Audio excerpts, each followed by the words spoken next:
Bonjour les enfants. En raison du confinement, vous le savez bien, nous devons inventer des moyens pour vivre et partager d'une autre façon le caté. Pour ceux qui ne peuvent pas reprendre le caté, nous vous enverrons un caté famille par mail chaque semaine.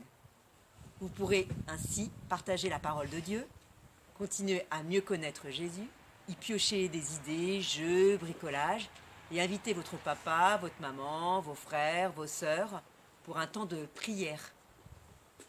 Pour cette semaine, nous n'avons pas pu nous rencontrer, alors nous vous invitons chez vous avec cette vidéo. Nous allons parler de la fête de la Toussaint que nous venons de vivre dimanche en l'église.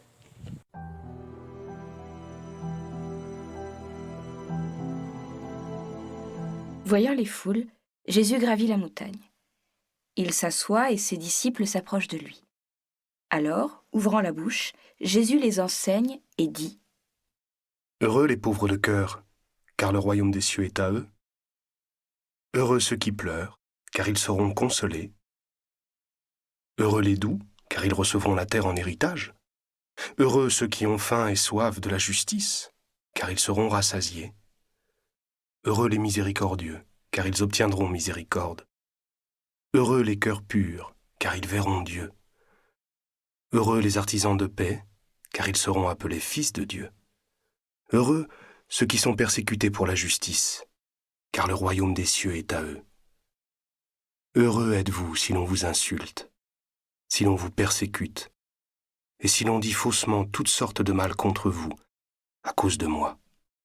Réjouissez-vous, soyez dans l'allégresse, car votre récompense est grande dans les cieux.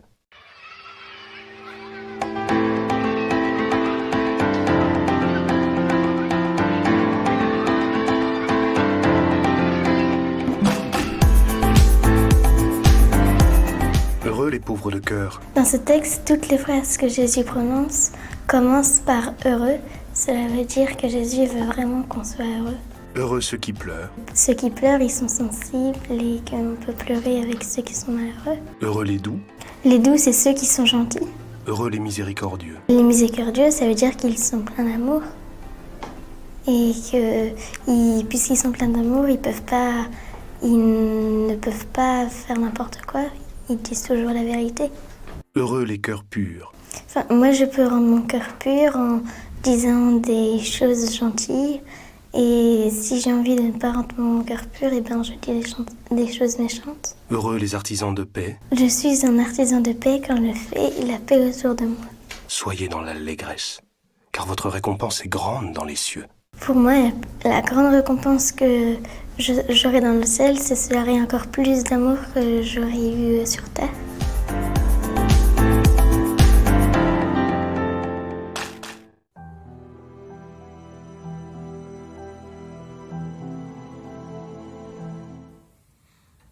En fait, Jésus, il nous apprend à vivre comme un saint. Oui, t'as raison, c'est un peu ça. En fait, lors de la fête de la Toussaint, l'Église fait mémoire de tous les saints.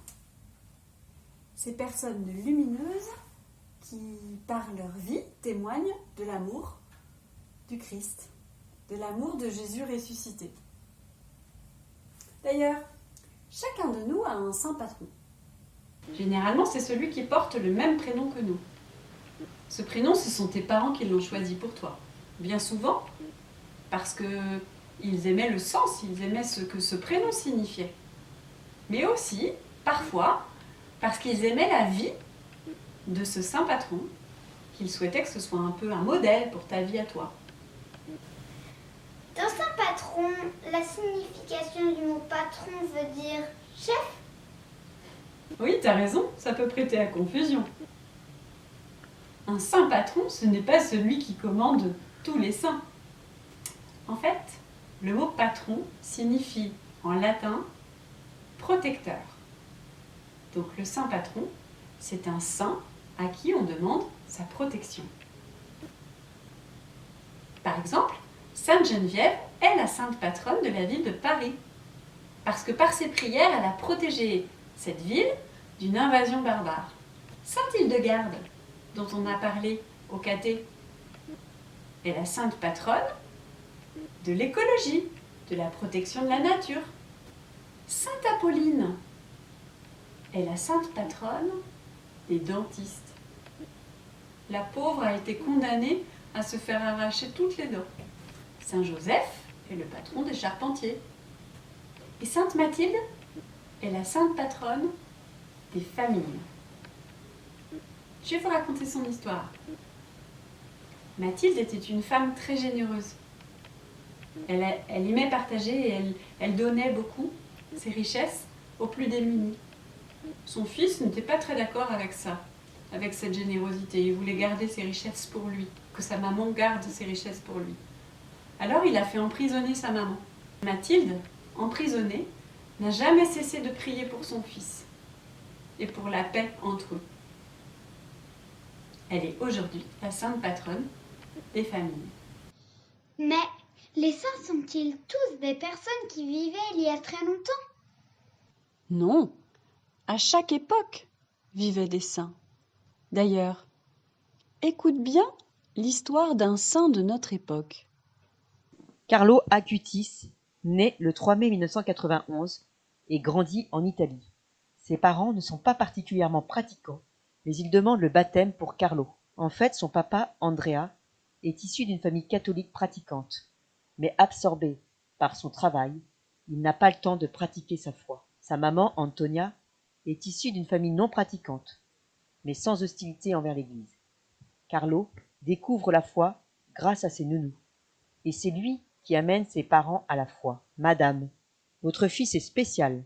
Cette phrase, sa maman l'a entendue souvent, de la part du curé de la paroisse, des enseignants, des camarades de classe, du concierge de l'immeuble où ils habitaient. Carlo était un garçon normal, vif, beaucoup d'amis.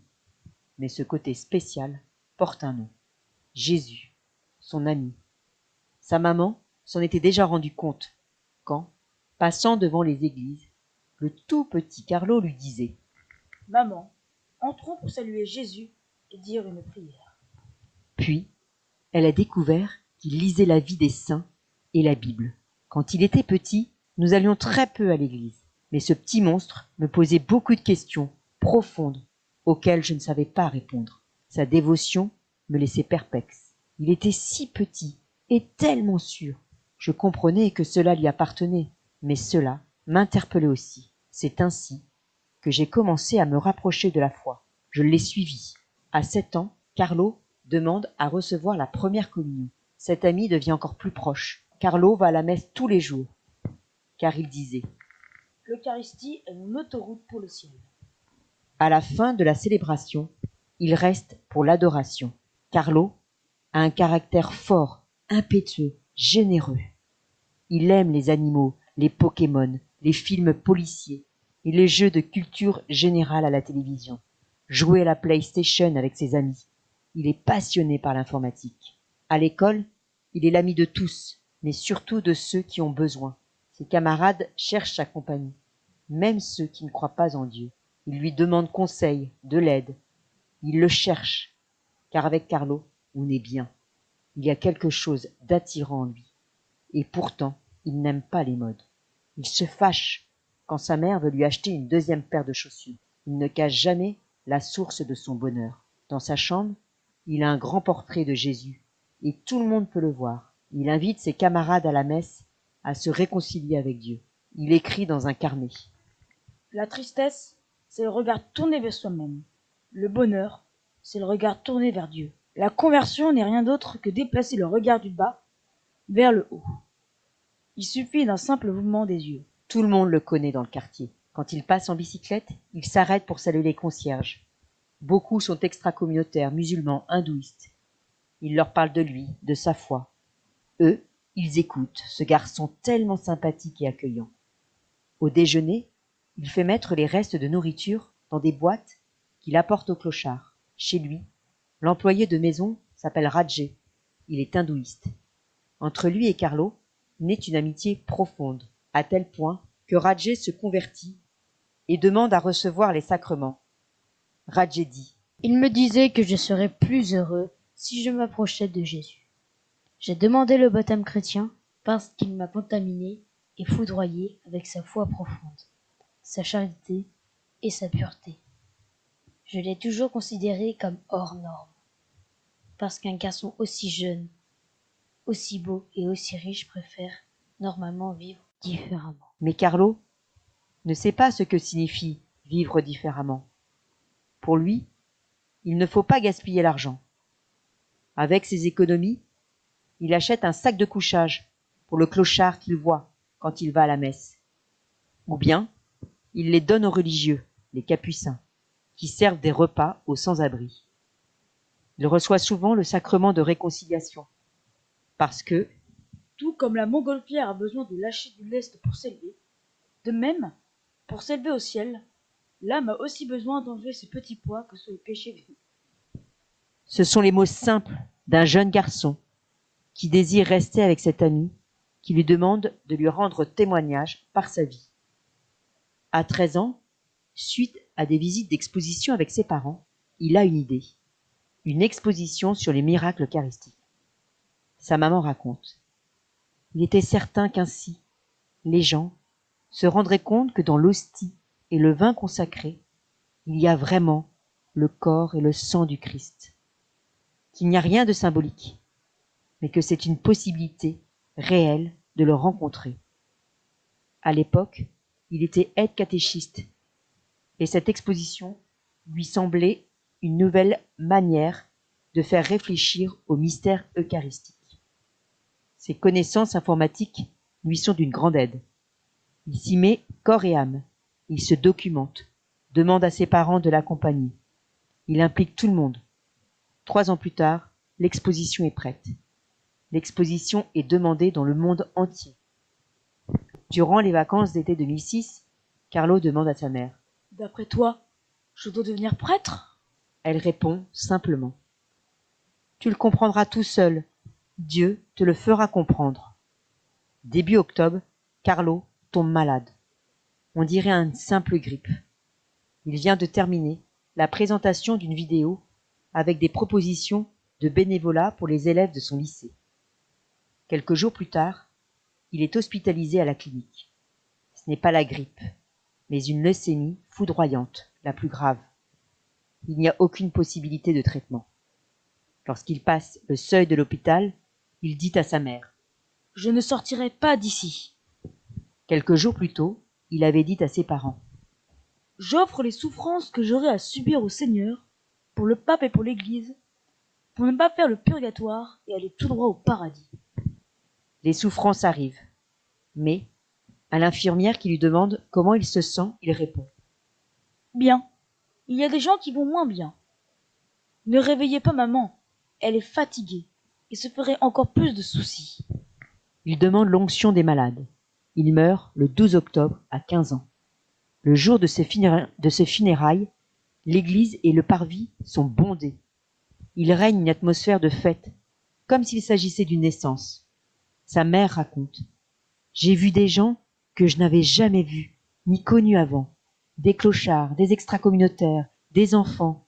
Beaucoup de personnes qui me parlaient de Carlo, de ce qu'il avait fait, et dont je ne savais rien. Il me témoigne la vie de mon fils, et je me sentais orpheline. Carlo nous montre que la sainteté est le seul moyen de rester l'original que Dieu a créé par amour. C'est au ciel qu'il est devenu prêtre, dit sa mère.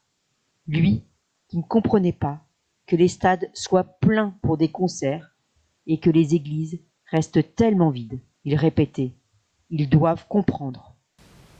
Tous ces saints nous montrent un chemin. Et nous sommes tous appelés à devenir saints. Objectif. Tous